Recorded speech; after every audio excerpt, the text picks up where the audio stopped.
first video, if you guys remember, I removed the pads. I inspected the pads. I cleaned out the groove in the pads. And they really didn't change much. I can't believe it. These brakes are really, really high quality. So in this video, we're going to continue on. We're going to remove this bracket. We're going to remove the rotor via these two set screws. We're going to swap the rotors out. We're going to service the slider pins here, reinstall this caliper mount, and then we're going to also push back the piston on our caliper here and reinstall everything back up.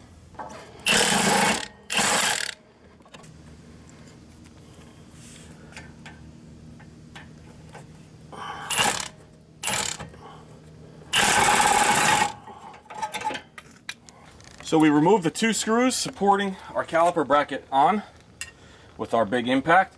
Now let's go service it. All right, now that we have our caliper bracket on a tabletop, we're going to service these sliders here.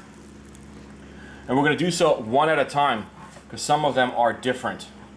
As you can tell, this one is a little bit longer than this one. So we're going to take one out at a time. Be careful not to tear the boots. And you can tell they're a little bit dry. So we're going to wipe them off. Take care not to rip this little seal here. We're going to remove all that metallic grit and dust in here. And we're going to apply brake grease. Only brake grease, not anything else.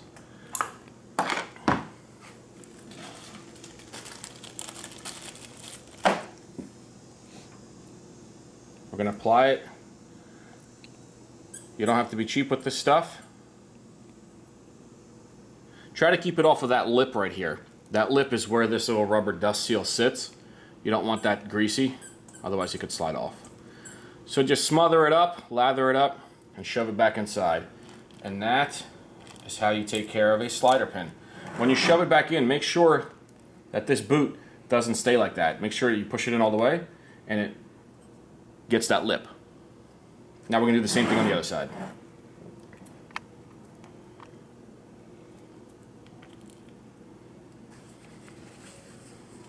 See how this one does not have a rubber seal? That's why you don't want to mix them up.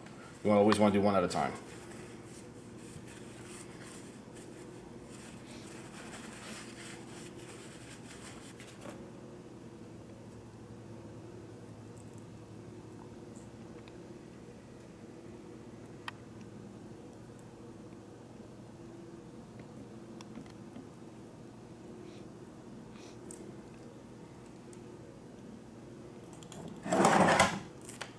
There you go. That's how you maintain the slider pins on the caliper bracket. The next order of business is we're going to remove these shims here off the caliper bracket. And they just come off, they're just press fit in. And we're going to clean up the grooves here so we can install our new shims. And you can do that just simply by either a brush or a brush of some form. I have it on a drill bit.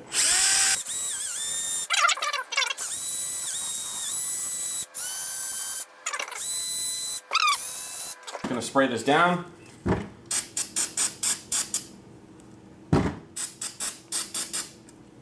And we're going to install our new shims. See how they fit nicely like that when they're clean? Otherwise what happens is that caked on brake dust won't let it sit correctly. It'll sit kind of cockeyed and your brake pads will go in cockeyed and then you're going to have all sorts of problems. So this caliper bracket is done. So the next order of business is we have to remove the rotor. These are not installed just free floating. These actually have two set screws here. So what I have here is and I'll put the description in the box below. This is a impact hammer and it's got different adapters, different screws that you can install this on and basically remove these very hard nuts and screws to remove. You want to make sure it's set on reverse.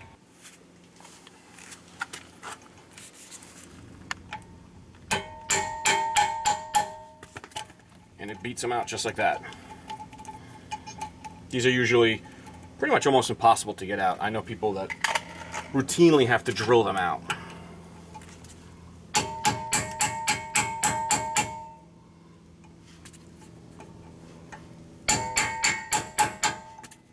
That was pretty easy. Now we just gotta gently tap our rotor. If yours was stuck on a little bit harder, you would take a stronger hammer to only this area. Right in there. And that rotor comes right off, nice and easy. So to make it easier for the next person to do the brakes, I'm going to apply a little disc brake caliper lube here. You can apply some anti-seize. Do it only to the shiny surface here, or where I'm doing it. Can you show me the name of the? It's just like Permatex disc brake caliper lube. You can use anti-seize. Pretty much any kind of high temp grease is good. It's just so that rotor never gets stuck on here.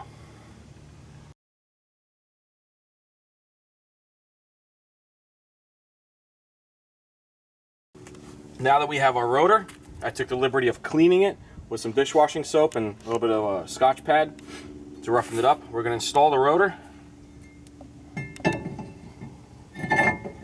like that, making sure to line up our screw holes. And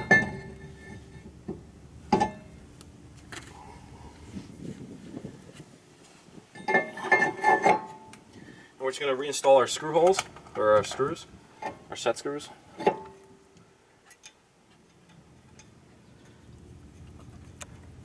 We're just going to take a regular screwdriver this time and set up the screws back in. They don't have to be super tight. Just go back and forth a couple times. This way it'll set in nice and straight. Like that. Now we're going to take our caliper here and we're going to use our caliper spreader tool to push back the piston. So you want to make sure that up top you opened up the reservoir, and as you push back and begin to spread the piston, you're going to monitor up top here to make sure the fluid's not spilling out, especially if you've added some over the years.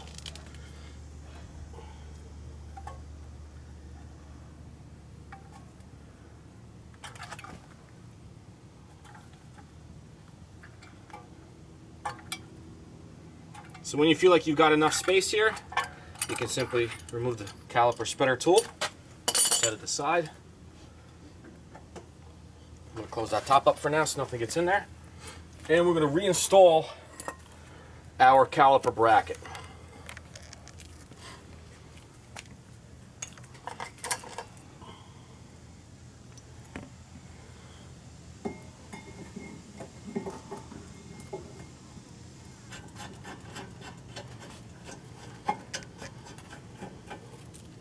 When you're putting them in, make sure you don't lose this crush washer.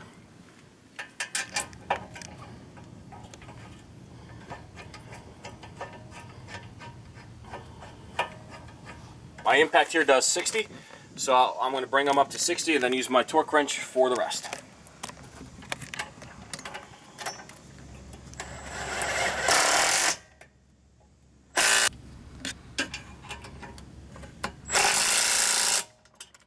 And now we're going to work with the torque wrench for the rest.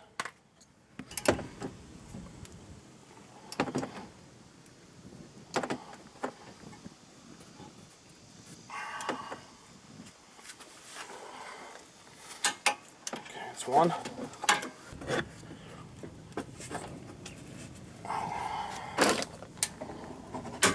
Good. Those are tight. Now we can apply our new brake pads. Before we install it in, we're going to simply apply a little lube in certain places. You can watch my other video to explain where and why and how much.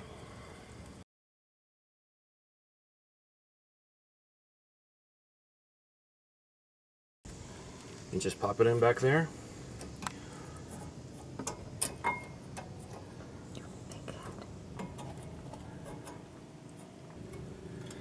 And we're going to do the same thing on the outermost pad.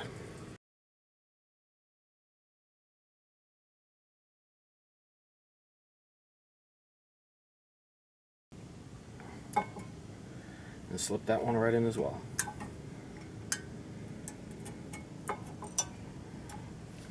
Okay. Now we're going to carefully position our caliper. I'm going to take it off of our little bungee cord here. Right on. Followed up by our slider pin bolts.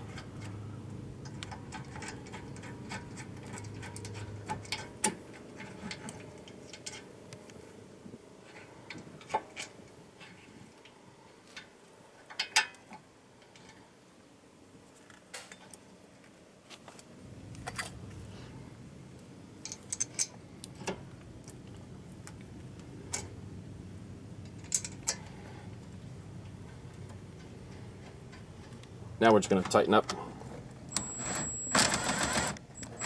So work one by one.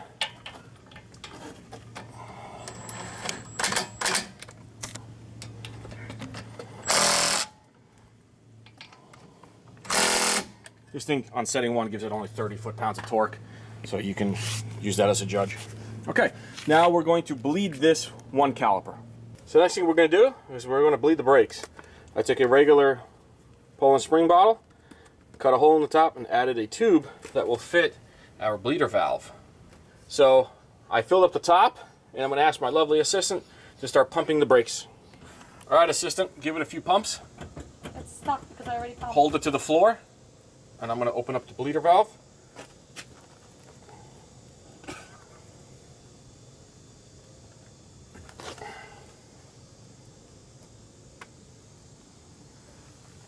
What are you laughing at?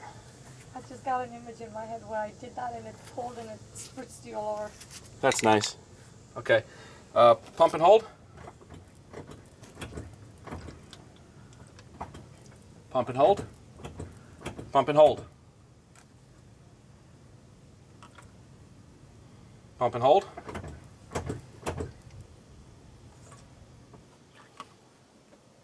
Pump and hold.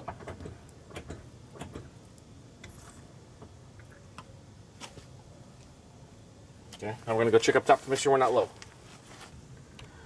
So you can see by the color of the fluid, it's got a little bit of black in it. It's not that bad. It could be a lot worse for 55-something thousand miles. So we're done here. We're going to simply remove our hose. Here's the color of that fluid. Like I said, could be a lot worse. This is not bad. We're going to secure our bleeder screw and just wipe it off like that. And anywhere else that it dribbled, we're going to reapply our little rubber cover here. Like that. And this side is done.